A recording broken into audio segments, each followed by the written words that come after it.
வணக்கம். மேஷம் ராசி அன்பர்களே, இனிய வணக்கம். நீங்க எப்போதுமே உங்களுடைய வாழ்க்கையில நேர்மையா இருக்கணும் அப்படிங்கிற உணர்வுகளால் வாழ்ந்து கொண்டு இருக்கக்கூடிய ஒரு மனிதர்களாக எப்போதுமே இருப்பீங்க. எவ்வளவு பெரிய சூழ்நிலைகள், எவ்வளவு பிரச்சனைகள், எது ஏற்பட்டாலும் உங்களுடைய நேர்மை அப்படிங்கிற ஒரு குணத்தை மட்டும் எப்போதும் நீங்க விட்டு கொடுக்க மாட்டீங்க.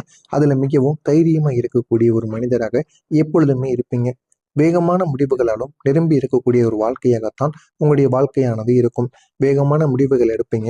ஒரு சில சமயங்கள்ல அந்த வேகமான முடிவுகள் உங்களுக்கு பிரச்சனையை கொடுத்தாலும், ஒரு சில சமயங்கள்ல நீங்க எடுக்கக்கூடிய வேகமான முடிவுகள் கூட உங்களுக்கு நன்மைகளை நிச்சயமா ஏற்படுத்தியும் கொடுக்குங்க. அப்படிப்பட்ட ஒரு வாழ்க்கையைத்தான் நீங்கள் இதுவரைக்கும் வாழ்ந்து கொண்டு வாரீங்க. ஆனா இந்த ஒரு வேகம் தாங்க சில சமயங்கள்ல குடும்பத்துல கருத்து வேறுபாடுகளாக மாறி பெரிய பிரச்சனையை உங்களுக்கு நிச்சயமா உருவாக்கி இருக்கும். இந்த மாதிரியான சில அனுபவங்களும் உங்களுடைய வாழ்க்கையில நிச்சயமாக நிரம்பியும் கிடக்குங்க.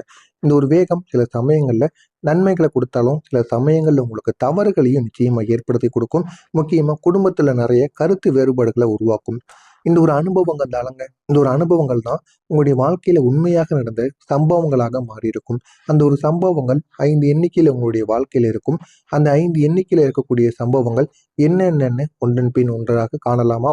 முதல் சம்பவமாக இருப்பது, உங்களுடைய வீட்டில் தந்தையும் மகனும் இடையே அடிக்கடி கருத்து மோதல்கள் நிச்சயமாக ஏற்பட்டு கொண்டே இருக்கும். உங்களுடைய குடும்பத்துல தந்தைக்கும் மகனுக்கும் இடையில அடிக்கடி கருத்து வேறுபாடுகள் ஏற்படும். அது ஏன் ஏற்படுது, எதனால ஏற்படுதுன்னு கூட தெரியாது. காரணம் இல்லாம இருவருக்கும் ஏதாவது ஒரு சின்ன பிரச்சனையினால் கூட நிச்சயமாக உங்களுக்குள்ள கருத்து வேறுபாடுகள் ஏற்படும். மகன் எப்போதும் தனது முடிவுகள் சரின்னு வலியுறுத்தக்கூடிய ஒரு இடத்தில் உங்களுடைய மகன் எப்பொழுதுமே இருப்பாங்க. ஒரு நாள் வேலை தொடர்பான விஷயத்தில் கூட தந்தை சொன்ன ஆலோசனையை அவன் கேட்காமல் கோபத்தில் பேசியிருப்பான்.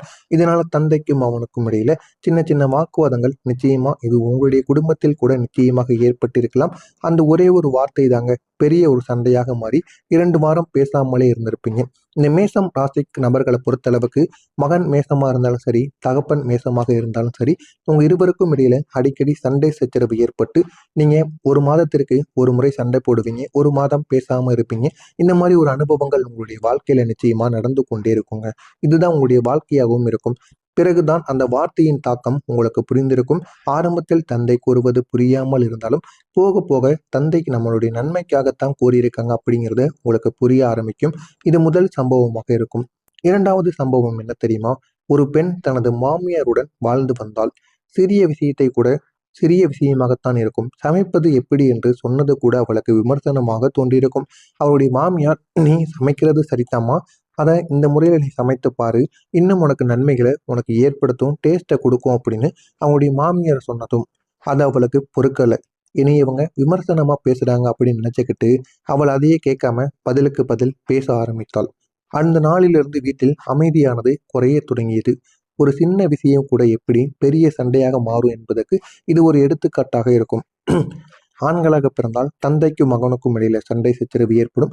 பெண்களாக இருந்தால் மாமியாருக்கும் மருமகளுக்கும் இடையில சண்டை சச்சரவு ஏற்பட்டு, அதுவும் சின்ன சின்ன சண்டைகளுக்கு கூட பெரிய பெரிய வாக்குவாதங்களாக மாறி குடும்பமே இரண்டாக பிரிகின்ற நிலைமைக்கு கூட நிச்சயமாக போய்விடும். இந்த மாதிரி அனுபவங்களும் நிச்சயமாக உங்களுடைய வாழ்க்கையிலும் நடந்தே தீருங்க. 3வதா இருப்பது, சகோதரர்கள் இருவரும் சேர்ந்து ஒரு வேலை செய்து கொண்டிருப்பாங்க. அது தொழிலாக கூட இருக்கலாம். அதுவும் சொந்த தொழிலாக உங்களுடைய வீட்டில் கூட நீங்க அமைத்தும் கூட இருக்கலாம். இந்த மாதிரி ஏதாவது ஒரு தொழிலோ, ஒரு வேலையவோ ஒரே இடத்தில் நீங்க இருவரும் மட்டும் தனியா எடுத்து பார்த்துட்டு வருவீங்க. லாபம் குறைந்த போது ஒருவர் மற்றவங்கள குறை சொல்ல ஆரம்பிச்சிருவாங்க. ஆனா லாபம் குறைஞ்சதுக்கு உங்களுடைய நேரம் தான் காரணமா இருக்கும். ஆனா நீங்க உங்களுடைய அண்ணனையோ, அண்ணன் இல்லைன்னா தம்பியவோ யாராவது ஒருவர் மாத்தி மாத்தி குறை சொல்ல ஆரம்பிச்சிருப்பாங்க. கோபத்துல பேசப்பட்ட வார்த்தைகள் அவங்க இருவரையுமே பிரிச்சிருக்கும். பிரிச்சு இப்போ நீங்க இருக்கின்ற நிலைமையிலிருந்து இன்னும் ஒரு கேவலமான கடன் வாங்கி அதை எப்படி கட்டணும் தெரியாத ஒரு நிலைமைக்கு ஊரை விட்டு போகக்கூடிய ஒரு சூழ்நிலை கூட நிச்சயமா உங்களுடைய வாழ்க்கையில ஏற்பட்டிருக்கும். இந்த மாதிரி அனுபவங்களும் உங்களுடைய வாழ்க்கையில நிச்சயமாக நடந்திருக்கும். வருடங்கள் கழிந்துதான் அந்த சண்டைகள் தேவையில்லாதது என்று புரிய ஆரம்பித்திருக்கும். அது வரைக்கும் உங்களுக்கு புரியாமலே உங்களுக்குள்ள இருந்திருக்கும். 4வதாக இருப்பது, ஒரு குடும்பத்தில் தம்பதியர்களுக்கு இடையே பண விஷயத்துல கருத்து வேறுபாடுகள் ஏற்பட்டிருக்கும். ஆனா இருவரும் ஒன்றாக சிரித்து பேசி இருக்கக்கூடிய ஒரு வாழ்க்கைக்கான ஒரு தம்பதிகளாகத்தான் இருந்து கொண்டிருந்தாங்க. ஆனா கணவன் சேமிக்க வேண்டும் என்று கூற, மனை செலவழிக்க வேண்டும் என்று இருவருக்கும் இடையில சண்டை சச்சரவுகள். இந்த மாதிரி மனைவி எப்பொழுதுமே நம்ம பணக்காரியா தெரியணும் மற்றவங்களுக்கு அப்படிங்கிற ஒரு எண்ணத்துல இவங்க செலவழிக்கணும், அவர் சேமித்து வைக்கணும் என்று மாத்தி மாத்தி கூற இது ஒரு சண்டை சச்சரவாக மாற, மாறி தேவையில்லாத வார்த்தைகளால் பேசிக்கொள்வதற்கு பதிலாக இருவரும் கோபத்திலே இருந்தார்கள். அன்பும் குறைய தொடங்கியது, மன அழுத்தமும் அதிகரிக்க தொடங்கியது. இதனால குடும்பத்திலையும் போதுமான அளவுக்கு சந்தோஷம் இல்லாம குடும்பமே வெறிச்சோடி கிடந்தது. இந்த மாதிரி அனுபவமும் உங்களுடைய வாழ்க்கையில இருக்கும். இது ஒரு எடுத்துக்காட்டா இருக்கும். செலவழிங்க, ரொம்பவும் செலவழிக்காதீங்க. ஏன்னா எந்த நேரத்துல திடீர்னு செலவுகள் ஏற்படும்னு தெரியாது. எனவே முடிந்த அளவுக்கு நீங்க பார்த்து செலவழிங்க. அதுவே உங்களுடைய வாழ்க்கையில நன்மைகளை உங்களுக்கு ஏற்படுத்தும். 5வதா இருப்பது, உங்களுடைய ஒரே ஒரு இளைஞன் தனது உறவினர்களிடம் எப்போதும் நேர்மையாகவே இருப்பான். அவன் உறவினர்களிடம் மட்டுமல்ல, எல்லாரிடமும் நேர்மையாகவே நடந்து கொள்வான். ஆனா அவன் சொன்ன நேர்மையான கருத்துக்களை அவங்க தவறா எடுத்துக்கொண்டாங்க. அவன் கோபத்துல பேசி விட்டதால் பல உறவுகள் தூரமா போயிருக்கும். நீங்க கூறுவது நல்லதுதான், நீங்க சொல்றதும் நல்லதுதான். ஆனா அது ஆரம்பத்துல அவங்களுக்கு புரியாது. நீங்க சொல்லுகிற விதம்னு ஒன்று இருக்கு. அதை உங்களுக்கு எப்படி எடுத்து புரிய வைக்கணும்னு உங்களுக்கு தெரியாது. அதனால அவங்க ஏதாவது ஒன்று தவறா பேசும் பொழுது உங்களுக்குள்ள கோபம் வந்துடும். அந்த கோபத்தை அடக்க முடியாம நீங்களும் திருப்பி வார்த்தைகளை விட்டுருவீங்க. அந்த ஒரு வார்த்தைகளால் எவ்வளவோ பிரச்சனைகள் உங்களுடைய வாழ்க்கையில நிச்சயமா ஏற்பட்டிருக்கும். அதனால தாங்க நீங்க என்ன பண்ணணும்னு தெரியாம, என்ன பேசணும்னு தெரியாம பல இடங்கள்ல நீங்க பேசி விடுபடுறீங்க. இந்த மாதிரி கோபத்தை நீங்க கட்டுப்படுத்த முடியாம இருக்கிறதுனால தாங்க உங்களுடைய வாழ்க்கையில நிறைய உறவுகளை நீங்க இழந்திருப்பீங்க. முக்கியமா 3 உறவுகளை நிச்சயமா நீங்க இழந்திருப்பீங்க. முதல்ல உங்களுடைய நண்பர்களையும், 2வது உங்களுடைய உறவினர்களையும், 3வது உங்களுடைய காதல் உறவையும் இந்த கோபத்தில் பேசப்பட்ட வார்த்தைகள் மூலம் இந்த 3 உறவுகளையும் நீங்க இழந்து என்ன செய்வது என்று தெரியாம முழித்து கொண்டிருப்பீங்க. இந்த மாதிரி அனுபவங்கள் நிச்சயமா உங்களுடைய வாழ்க்கையில ஏற்பட்டிருக்கும். நான் இதுவரை கூறியது உங்களுடைய வாழ்க்கையில ஏற்பட்டிருக்கா இல்லையா என்பதை கமெண்ட் வாயிலாக கூறுங்கள். இனிமே உங்களுடைய வாழ்க்கையில நடக்கப் போவது என்ன என்பதை பற்றி தெரிந்து கொள்ள மறக்காம நம்முடைய சேனலை சப்ஸ்கிரைப் பண்ணி வச்சுக்கோங்க.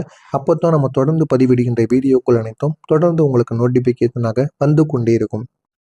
வரக்கூடிய இந்த ஒரு நாளுக்கு பிறகு பெரிய ஒரு மாற்றம் உங்களுடைய வாழ்க்கையில வரும். வந்து இந்த ஒரு நாளில் உங்களுக்கு எல்லா விதமான பிரச்சனைகளுக்கும் ஒரு தீர்வை நிச்சயமா ஏற்படுத்தியும் கொடுக்குங்க. முன்பு இருந்த உங்களுடைய வாழ்க்கைக்கும் இப்போது மாறப்போகின்ற வாழ்க்கைக்கும் எவ்வளவோ பெரிய வித்தியாசங்கள் நிச்சயமாக இருக்கும். முன்பு உங்களுடைய வாழ்க்கையை பற்றி நீங்களே அந்த அளவுக்கு பயந்திருப்பீங்க. இப்போது அதெல்லாம் நினைச்சு பார்க்கும் பொழுது. ஆனா இப்பொழுது எல்லா விதமான பிரச்சனைகளுக்கும் ஒரு தீர்வு உங்களுக்குள்ள கிடைக்கும். அந்த தீர்வினால் உங்களுடைய வாழ்க்கை நிச்சயமாக மாறவும் செய்யும். முக்கியமா சொல்லணும் அப்படின்னா, சண்டைகள் எல்லாம் உங்களுடைய வாழ்க்கையில குறைய ஆரம்பிக்கும். புரிதல் இனிமே அதிகரித்து பேசுகின்ற விதமும் நிச்சயமாக மாறும். உறவுகளுக்குள்ள திரும்ப சேரக்கூடிய ஒரு வாய்ப்பு நிச்சயமா உருவாகும். மனதில் ஒரு அமைதி இதனால உங்களுக்கு கிடைக்கும். தம்பதியர்களிடையே புரிதலும் ஒற்றுமையும் வளர ஆரம்பிக்கும். யார் சரி என்று கேள்வி இல்லாமல் எப்படி சரி செய்யலாம் என்ற ஒரு எண்ணம் உங்களுக்குள்ள நிச்சயமாக தோன்றும். இதனால உங்களுடைய வாழ்க்கை இன்னும் அழகாக மாறும். நீங்க நினைத்தது எல்லாம் வாங்கி சந்தோஷமாக உங்களுடைய வாழ்க்கையை உங்களால வாழ முடியும். அந்த அளவுக்கு உங்களுடைய வாழ்க்கை நிச்சயமாக மாறும். நீங்க கோபத்தை குறைத்து பொறுமையை அதிகரிக்க ஆரம்பிப்பீங்க. ஏன்னா நீங்க கோபத்தால இழந்ததெல்லாம் உங்களுடைய வாழ்க்கையில உங்களுக்கு ஞாபகத்திற்கு வரும். எனவே இந்த ஒரு நேரத்துல நீங்க கோபத்தை குறைத்து உங்களுடைய வாழ்க்கையில பொறுமையை எப்படி நம்ம அதிகரிக்கணும் என்பதை யோசித்து அந்த மாதிரி நீங்க வாழ ஆரம்பிப்பீங்க. இதனால குடும்பத்துல உங்களுக்கு அமைதி நிலவும். முன்னால் சண்டையாக இருந்த விஷயங்கள் கூட இப்போது உங்களுக்கு சிரிப்பாக மாறிவிடும். அந்த அளவுக்கு உங்களுடைய வாழ்க்கையில நன்மைகள் உருவாகும். உறவினர்களுடன் மீண்டும் உங்களுக்கு நெருக்கமானது அதிகரித்து உங்களுடைய வாழ்க்கையை நிச்சயமா மாற்றும். நீண்ட நாட்களாக பேசாமல் இருந்த உறவுகள் கூட மீண்டும் உங்களை தொடர்பு கொள்வாங்க. இதனால் உங்களுடைய வாழ்க்கை முழுவதும் மாற்றத்திற்கு ஏற்படுத்தப்படும். நம்பிக்கை மீண்டும் உங்களுக்குள்ள உருவாகும். உடைந்த உறவுகளும் மெதுவாக உங்களுக்குள்ள வலுப்பெற்று உங்களுடைய வாழ்க்கையையும் அது நல்ல ஒரு மாற்றத்திற்கு கொண்டு